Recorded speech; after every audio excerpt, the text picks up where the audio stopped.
বাংলাদেশ জাতীয় হিন্দু মহাজোট বাহরাইন শাখার উদ্যোগে বাহরাইনে চলছে 5 দিন ব্যাপী শারদীয় দুর্গা উৎসব।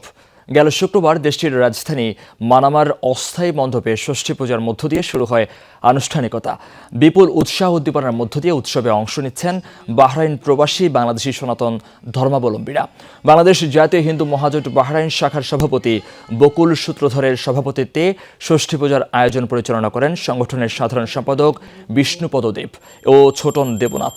অতিথি ছিলেন বাংলাদেশ দূতাবাসের charge d' affaires A K M. Mohiuddin Kayes, আয়োজক সংগঠনের প্রতিষ্ঠাতা সভাপতি সুকুমার যিশু, নির্বাহী সভাপতি অনুকূল দেবনাথ, সাংগঠনিক সম্পাদক বিধান মজুমদার সহ আরও অনেকে। বাহরাইনস্থ বাংলাদেশ জাতীয় হিন্দু মহাজোট কর্তৃক আয়োজিত শারদীয় দুর্গা উৎসবে আমাদের হিন্দু ভাই বোনদেরকে বাংলাদেশ দূতাবাসের পক্ষ থেকে শারদীয় শুভেচ্ছা জানাচ্ছি।